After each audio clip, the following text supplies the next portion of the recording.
Welcome to Downshift. My name is Matt and I'm here with BMW's latest iteration of their flagship full-size, full-luxury SUV, their X7. And today, thanks to our friends at International BMW, we're going to cover the best and the rest. Let's get into it.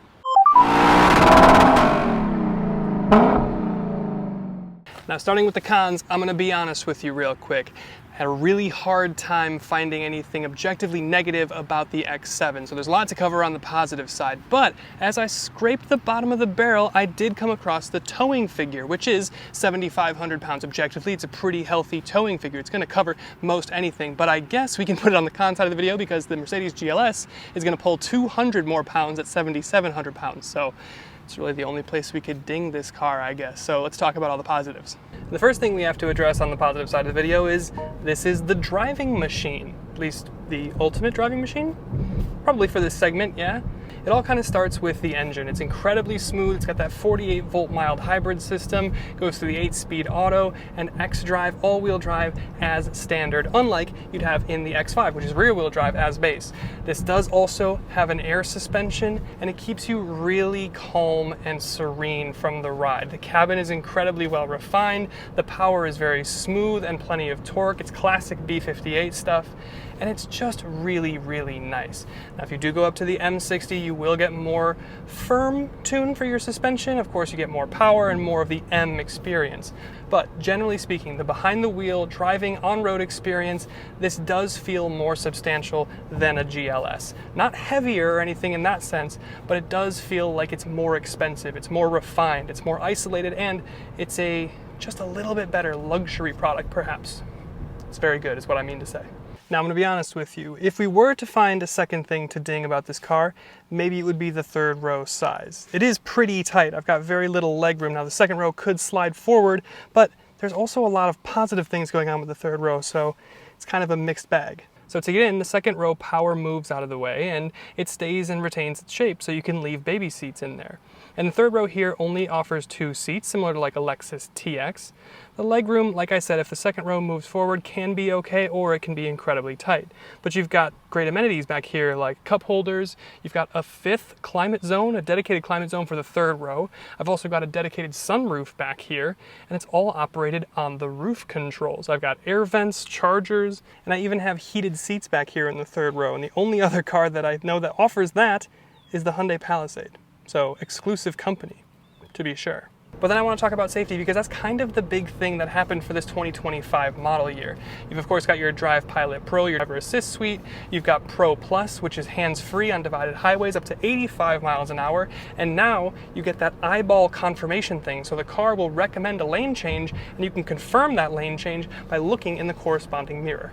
And when we do look at these things on paper, at least the X7 compared to the GLS, it's really under the hood. This B58 3-liter straight 6, this powertrain combination that you get here really does put it over the top of the Merc. Now this is the base 40i, and that's the one that gets you the 3-liter straight 6 turbocharged B58. That's in pretty much everything BMW's got. It's got a mild hybrid, 375 horsepower, 383 pound-feet of torque, and 22 mpg combined. And the reality is you'll get better than that in the real-world testing.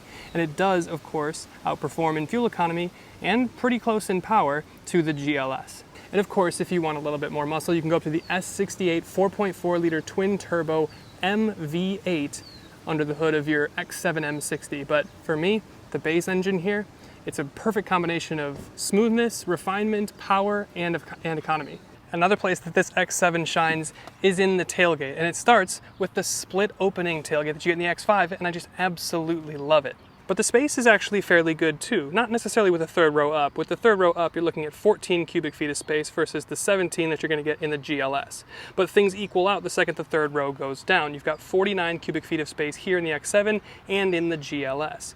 And once you put that second row down and you maximize your cargo space, you can do 90 cubic feet of space here in the X7, which does outperform that Mercedes. But it's also the way you interact with the cargo area. You've got buttons over here, of course, to electronically lower and raise your second and third row, but you also have dedicated buttons for max person capacity and max cargo capacity. So it's one button that's going to send everything down or put everything up. And that's just nice. Plus you have an underfloor storage bin that houses your privacy cover. Very nice. And you know how earlier we talked about that third row kind of being on the edge of pro versus con? Well, here in the second row, there's no question. absolute pro. Now here we have the bench seat configuration for maximum people carrying, but you can also get captain's chairs for maybe a little bit more luxurious feel. But the seats, they do power slide and they power recline as standard. The sizing is almost identical to the GLS, if not maybe a hair bigger, but you do get iPad mounts with USB-C chargers in the back of the front seats. You get a dual climate zone back here, so each side gets their own zone.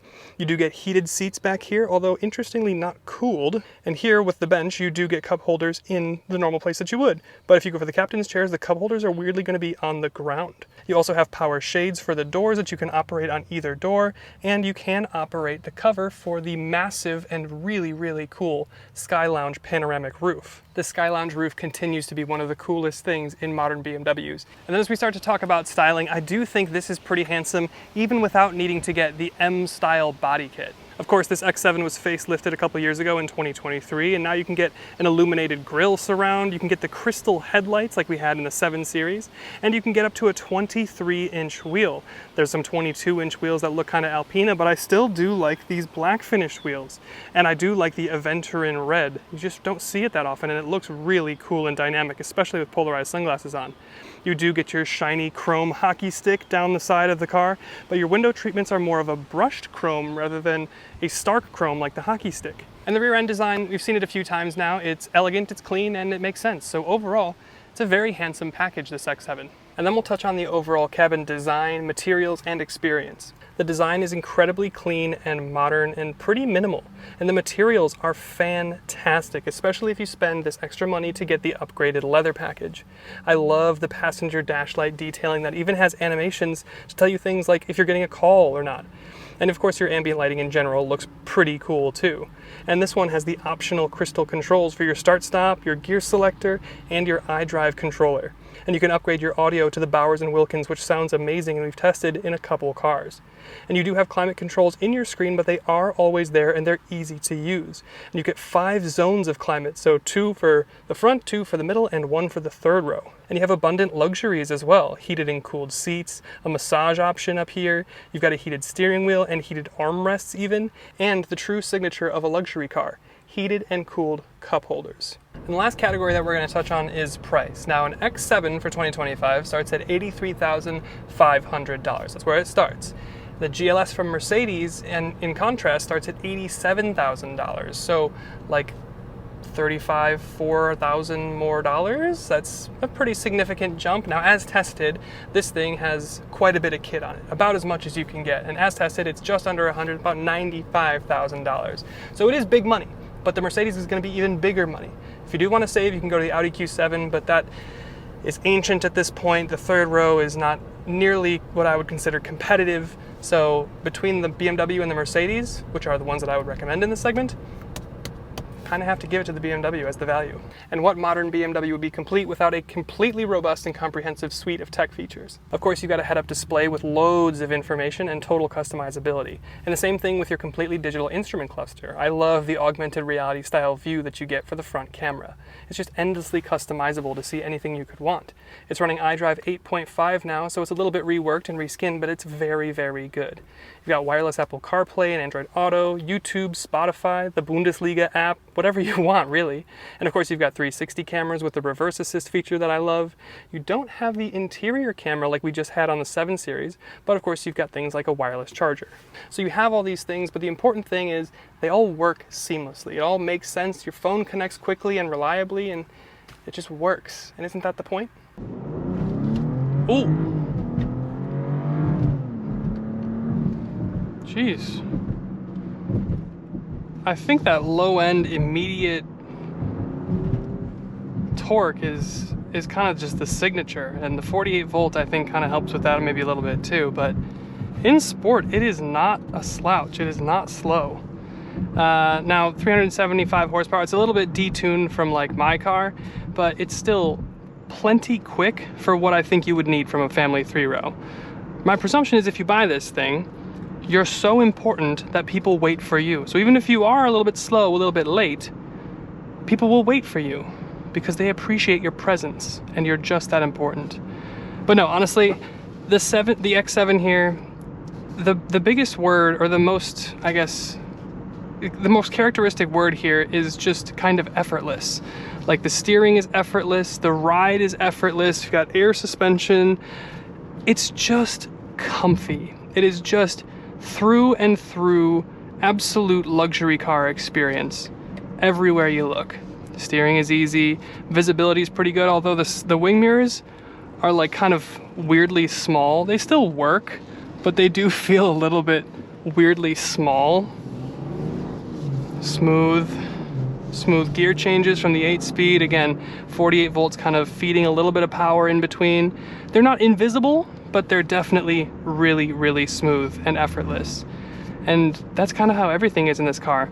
The braking calibration makes sense. It's natural. It's not a huge amount of bite that's jarring, but it's also, you don't have to go hunting for bite down in the pedal and then overexert. It's just kind of good. But yeah, the ride and the cabin isolation is really the thing that stands out. The ride is so smooth, so sophisticated, and I just don't hear anything. There's a motorcycle in front of me and I literally don't hear it. I'm gonna be completely quiet for a second. Like I can't hear it. That's a Harley in front of me. And I think that's probably the best, that's probably the best ad that BMW could have for this car, because it is just good. And I think that's probably a good time to end it. So thanks again to our friends at International BMW for letting us have a go in their X7. Thank you to you for watching, and we'll see you in the next one. Bye.